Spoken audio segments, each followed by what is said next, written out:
Our mission at SD Bullion is clear: the lowest cost gold and silver available online. While we do not have pretty blue boxes, free shipping on every order, or glamorous gold and silver infomercials, SD Bullion has the lowest prices that may save you hundreds on your next order. So before you make your next investment, do the math and join the over 40,000 new customers who have recently made the switch to SD Bullion. Why pay more?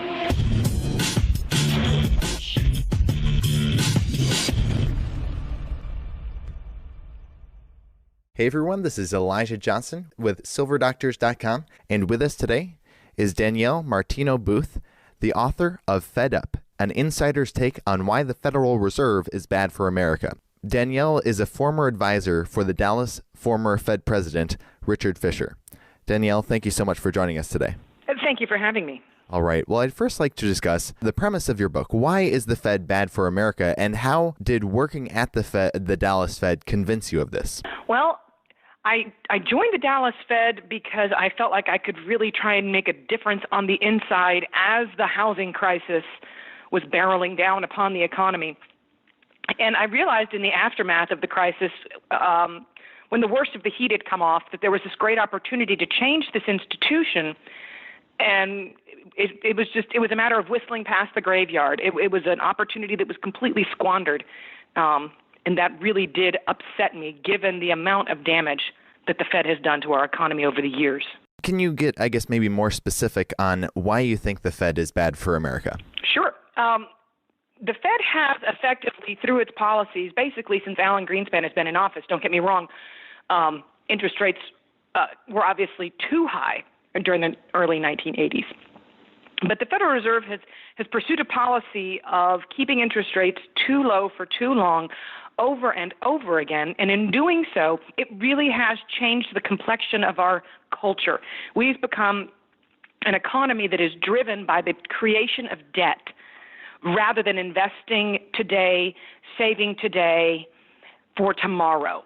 It really has changed the way we operate as households, as corporations, as a government, and it's changed our standing on the global stage as well. It's weakened our country. I know you've said that low interest rates are kind of heroin pushing the economy towards another collapse. Can you expand on that? Of course. Well, what we have is I call them serial bubble blowers. The Fed has become a facilitator, if you will. They're the drug dealer, to use your heroin analogy. They are the person, they're the entity, if you will, that keeps putting more and more and more debt out into the economy, hoping that it will have a lasting impact. And what we've seen is a series of so-called jobless recoveries in the aftermath of these misguided policies that have, again, put the economy on a much weaker footing. And as we have learned, every time we come out of recession and the Fed answers recession with more and more and more credit creation, what they have found, what we have seen, is that they actually have to create more every single time. And the unwind is what we call a correction or a credit crash. And every time it's going to be a little bit bigger. Now, I know you've said that if Hillary Clinton would have won the presidential election, things would stay the same. But do you think that with Donald Trump, there's actually a possibility of reforming the Fed? Can you expand on this? Of course. Look, we needed an outsider always. We always needed an outsider to come in and put their foot down to the Fed, because the Fed is, in many ways, it's kind of your establishment politician's dream come true, because you can do all kinds of things if interest rates are held at artificially low levels. But again, it would have taken a complete outsider who's not beholden to any lobbyists, who's not beholden to any special interest group, to appoint much more independent thinking people to the Fed. And I think that Donald Trump could be that person. And I say could be. I speak as optimistically as I can. Now, I know that Congressman Rand Paul and also Congressman Thomas Massie have been trying to get audit the Fed bill passed through Congress. What are your thoughts on that? Do you think auditing the Fed would help matters at all? Well, stays in its current form, I certainly do. But if you put the right people in, then you don't have to go back and audit the Fed. If you install strong leaders who have absolutely no agenda, they're not driven by any academic ideology, if you put strong leaders in at the Fed, then you negate the need to have to audit it in the first place. It becomes an apolitical, independent, strong institution on its own. Now, you've talked about this, how the Fed seems too political nowadays. What do you mean by that? Well, for example, when the Fed was really building its power seat, if you will, it did so by buying securities and increasing the size of the balance sheet. Now it's at $4.5 trillion. Well, this is a source of power for the Fed. So I found it to be very curious that right after the election, a subject that they considered to be sacrosanct, the sacred cow, if you will, the balance sheet, that Fed officials started talking all of a sudden about reducing the size of the balance sheet, which would effectively be a stronger form of tightening of financial conditions than simply raising interest rates. It was very curious timing, and I don't think that we would have heard the same strong talk out of the Fed had the results of the election been different. Now, do you think that people are waking up to the negative impact the Fed actually does have on the American people and how it benefits Wall Street at the expense of the American people? I think people are waking up to it. I think people are tired of subprime mortgages followed by subprime car loans.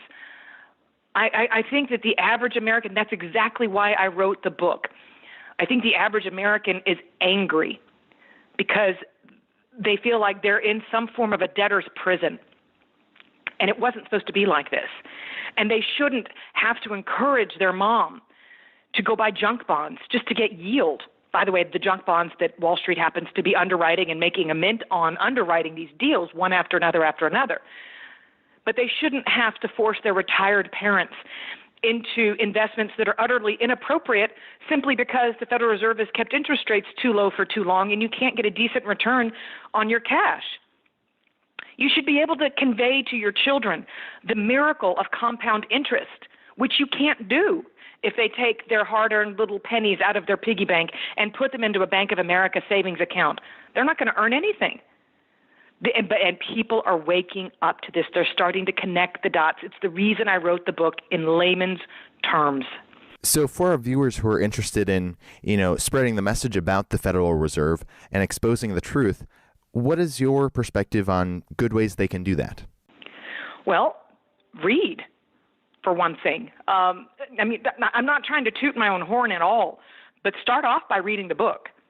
And as the person who was my producer on the Audible book that I recorded, she had done kind of a book on lifestyle before that. She didn't know anything about the economy or about finance. She took the book and gave it to her retired mother. And then she took the book and gave it to her daughter. Financial literacy is sorely lacking in this country.